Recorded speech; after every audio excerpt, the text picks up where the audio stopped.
catch me alive. Oh my god.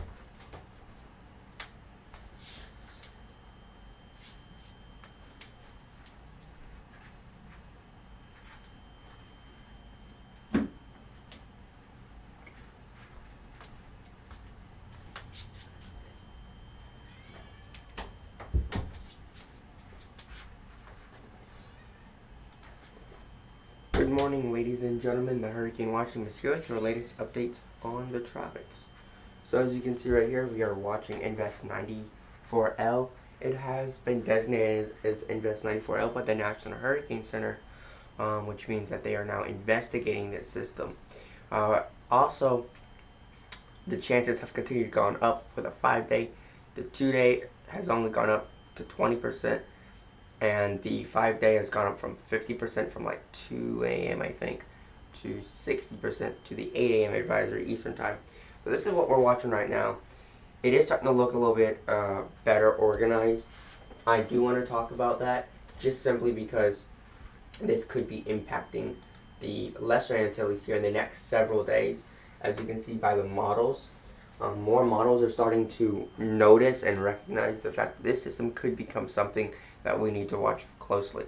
Now, even if it doesn't develop, regardless of development, the biggest threats from this are still going to be heavy rain and mudslides, because this is going to be going over some islands, the Southern Antilles, maybe even portions of northern South America could be impacted. Trinidad and Tobago could be impacted. Portions of Venezuela and Colombia north up here could be impacted. We'll see where this goes. Right now it's pretty far out, but we're going to be closely monitoring and watching it. The biggest threats right now we think are definitely going to be heavy rain and flooding.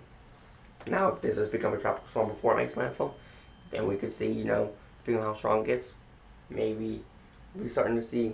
Now, wind won't be a threat when it's going to be June, early July, so it's not going to be a wind event. We know that climatologically speaking, we don't see hurricanes in the MDR during June. So wind-wise, this is not going to be a threat for wind.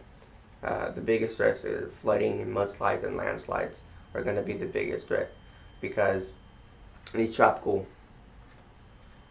systems, when they move over mountainous terrain, the mountains kind of rip out a little bit the lower level of the atmosphere, and it kind of causes almost like more rain to come out, kind of rips out the bottom of the system a little bit, and it kind of squeezes more energy out of the system. And so that's something that I'm certainly worried about, because again, you're looking at this and it doesn't look bad right now. It's a little off, it's a little late, like a lot of late. Like still 2 hours ago. So right now that's what we're looking at. Convection, we're still going to be closely monitoring how much convection we see. That's going to be something we're watching. With what we're looking at with the system, let me just go to Investigation 94L Invest. As you can see in this area, right here is where it's at, and majority of the models do say it's going to not really make landfall in South America. I know in 2017, I want to say it was Tropical Storm Brett. Was very similar almost, and kind of developed off here and just made landfall and died over South America. But if they stay far enough to the north, it won't make landfall in South America, and it should do something along the lines of this. And if that happens, it won't make landfall in South America, and it could still, bring a heavy threat of flooding and rain. So, continue talking about the models. The threats are certainly going to be serious. That's without a doubt. Again, here's some more models. As you can see, they're going to be moving to the northwest. Some of them say it dies out. We'll see what this shows and what happens with this. The GFS is going bonkers with this. It's like, okay, once it gets to the Caribbean, it's just going to explode and become a catastrophic hurricane. And I'm like, I think you're going a little much on that. As you can see here, again, it's so far south that it's not even on the graph. It's beyond 10 degrees north, like 7 degrees north or something. So you can see the direction it's still expected to go. So if it avoids South America, there's a chance. What it is. If it avoids South America, there's a chance it could develop. Now, most of the models do show it becoming at least a tropical storm with winds at least of 34 knots, 35 miles an hour.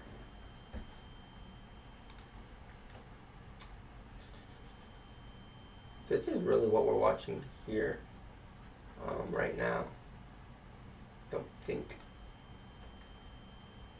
Or reconnaissance.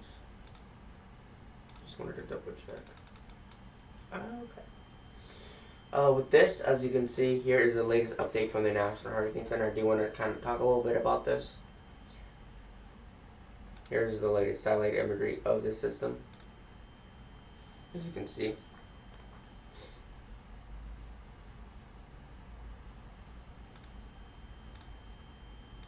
So again, it is at 60% chance probability in the next 5 days.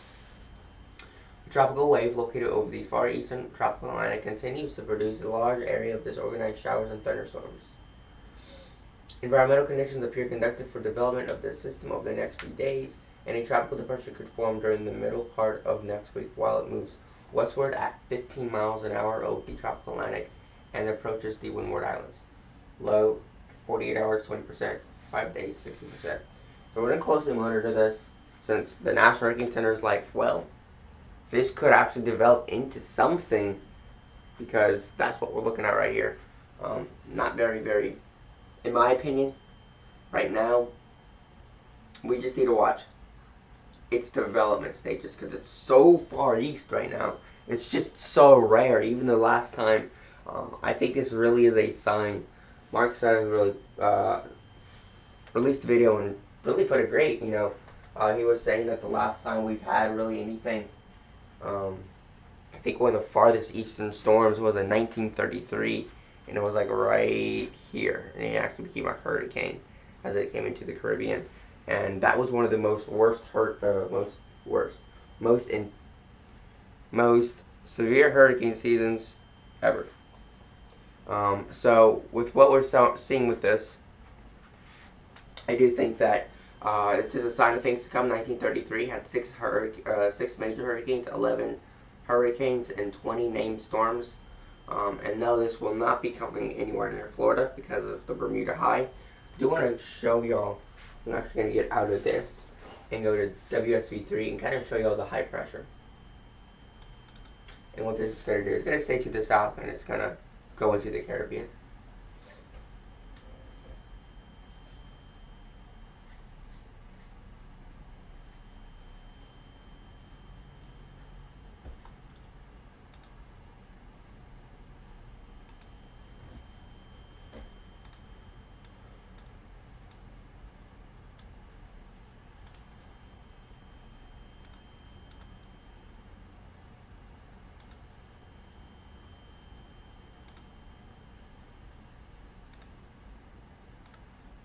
There we go. And there's the system.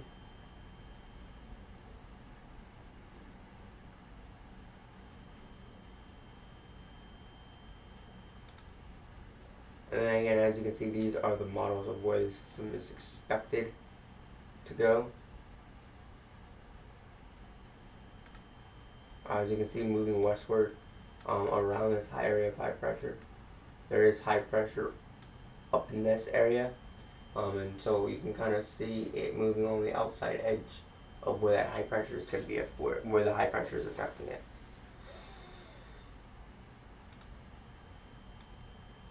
So that is something we are watching for sure.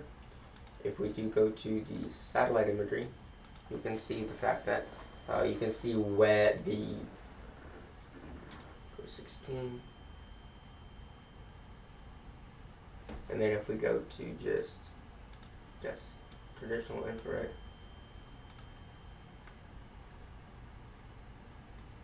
it's a little too close.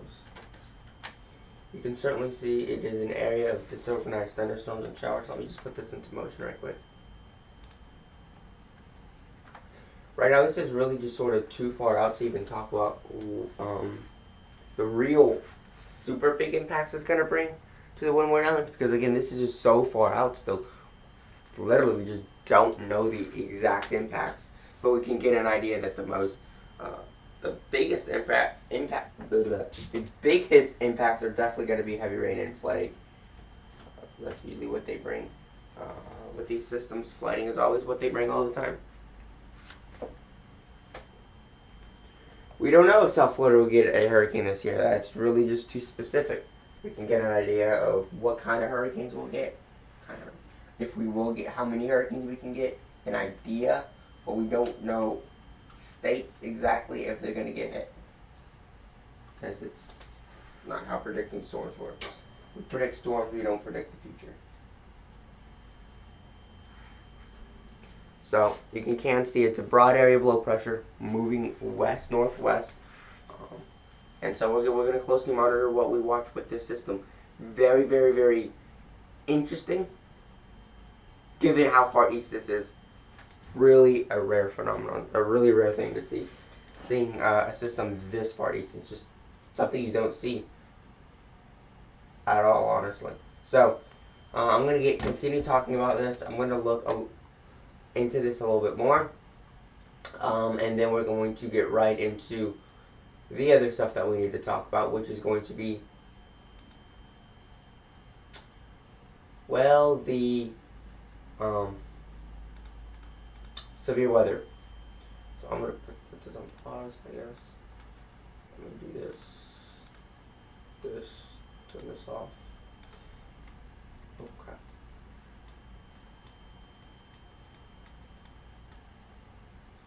Storm Prediction Center. So we do have an enhanced risk for severe weather today.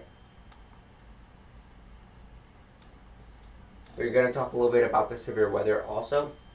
As you can see, there's an enhanced risk for severe weather. There's already a little bit of some thunderstorms going on down here. Interesting to see that. So I'm actually going to go to the Storm Prediction Center and talk a little bit about what the Storm Prediction Center is showing for today.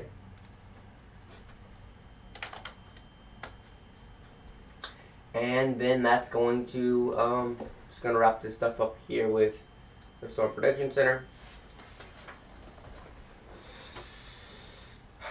Okay.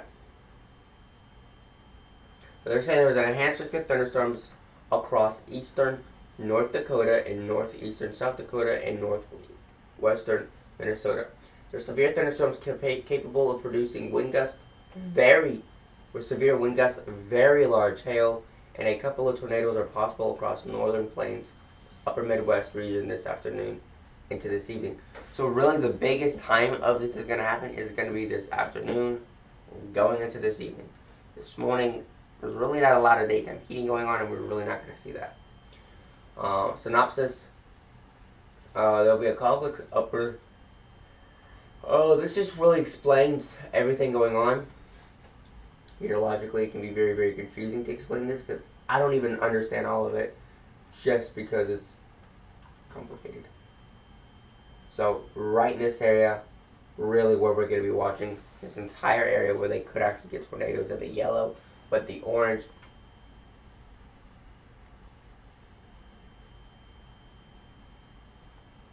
okay. There's a 5% chance of tornadoes, a 30% chance of wind, and a 30% chance of hail. So this, I think, could be really, really bad, because enhanced can bring pretty scary stuff. So again, with this area, again, the biggest threats with this are going to certainly be hail, very large hail, as acknowledged and shown by the National Hurricane Center. There will be damaging winds from this, and a few tornadoes. Alright, so they're also saying some tornadoes are also possible out of this system.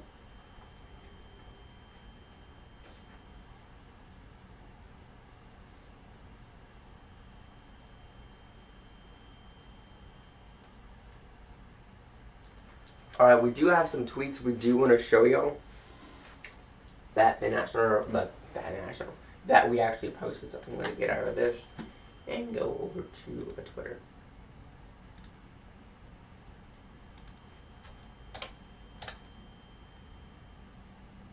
I don't really want to log in actually. I'll just do this. Move this over here. Just the first one.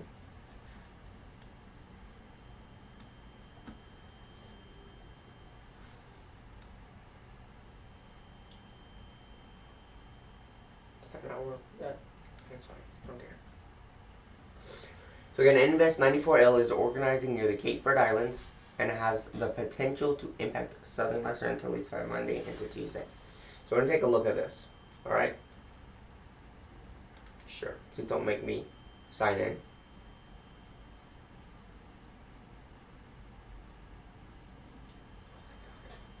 Thank freaking God. I'll be like, I am not finna to just sign in on air like this.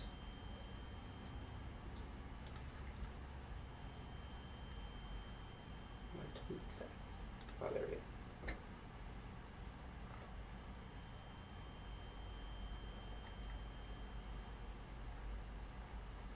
Heck. To the media? No.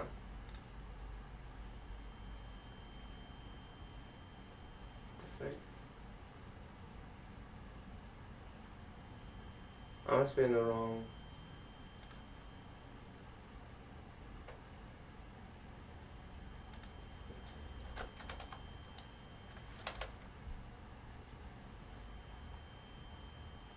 Accidentally got in the wrong one. Oops. Hold up. Because I have two accounts that I need to delete my first one. There we go. 94L is organizing. So again, I do want to show y'all this right here. And as y'all can see, now 24 hours, 48 hours, we do expect the storm to intensify to a depression eventually. And several days it could become a depression. And possibly in 120 hours, 96 to 120 hours, it could actually become a tropical storm. And that's something we're going to be closely watching. And what we think is that it's going to, it's going to slowly, eventually intensify, become a depression, and then eventually a tropical storm.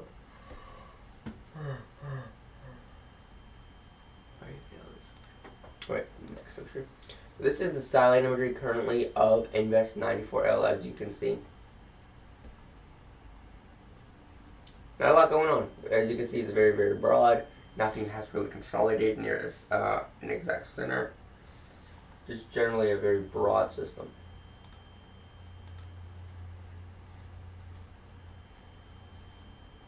So for the possible risk to land, really the worst areas are going to be right in this area. They do have a medium chance of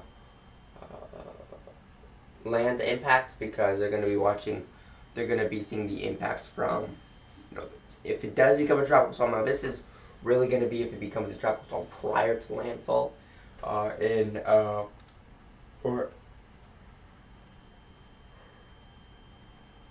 these islands are so small, I don't even know if it's going to consider a landfall at that point. When it just impacts these land areas, I think that this really is going to, take some time to develop. And again, the biggest threats with this system, Invest 94L, is really going to be the heavy rain and flooding. Right now, I don't really think wind is going to be a big threat. I certainly don't think, a hurricane. Oh yeah, a hurricane in the MDR in the middle, towards the end of June.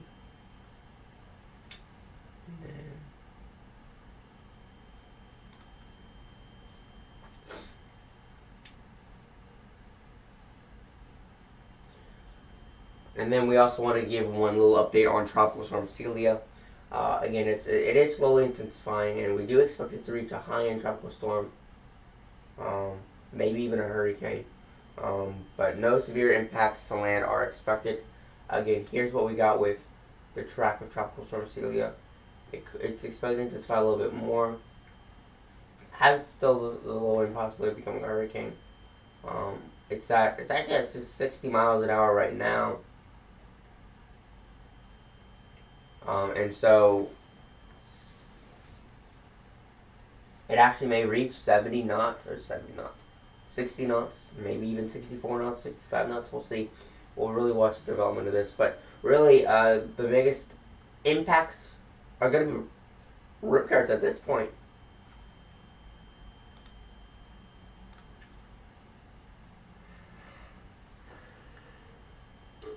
And this is the latest on Tropical Storm Celia. That's really pretty much it. With severe weather, we're still going to be watching the severe weather and everything that is going to occur with that. Certainly something we are going to be watching here in the future. Not a whole lot of other stuff we do need to talk about. Again, hail, strong winds, going to be the biggest threat. So we'll be doing entire live coverage on the severe weather today. So we will start that immediately here in the next probably 30 minutes after I finish the stream, so I can actually properly set it up. And yeah, that's pretty much it for today. Have a wonderful rest of your morning, and we'll be doing live coverage on the severe weather. And if y'all have any other comments, questions, or concerns, go in the chat.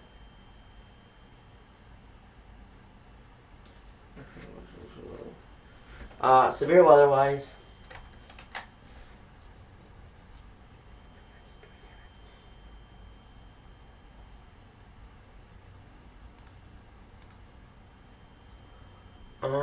do want to do one last thing, which is look at the models a little bit.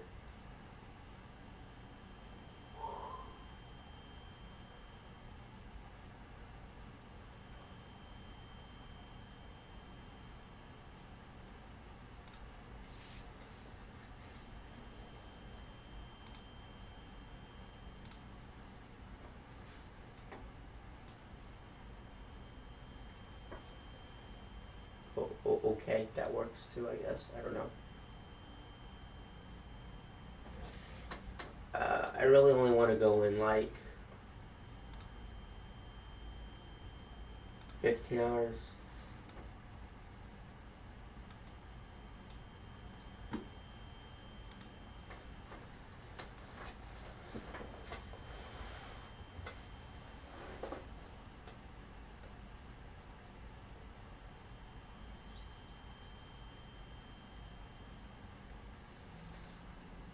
Can really see later by tonight, it's really going to just blow up in intensity.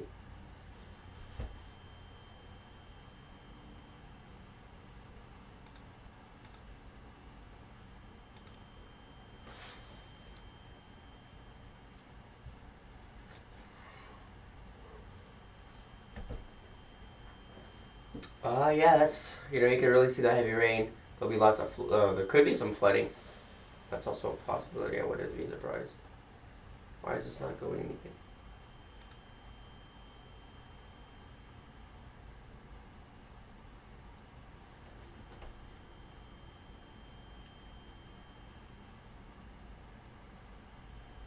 So yeah, lots of heavy rain, lots of flooding could be a possibility. Well, some flooding. Very, very interesting to see what we get out of this. Very gonna be interesting.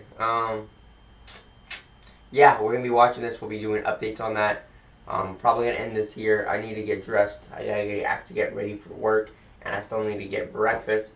And I have to be at work by 10 a.m. I wanna, get everything ready, and yeah, I wanna get over to work pretty early if I can. I don't know why. That's it right now. We will do live commentary at 3 o'clock when I get home from work. But that's it for today. Have a wonderful rest of your morning, and I will talk to everyone later this afternoon. Peace out.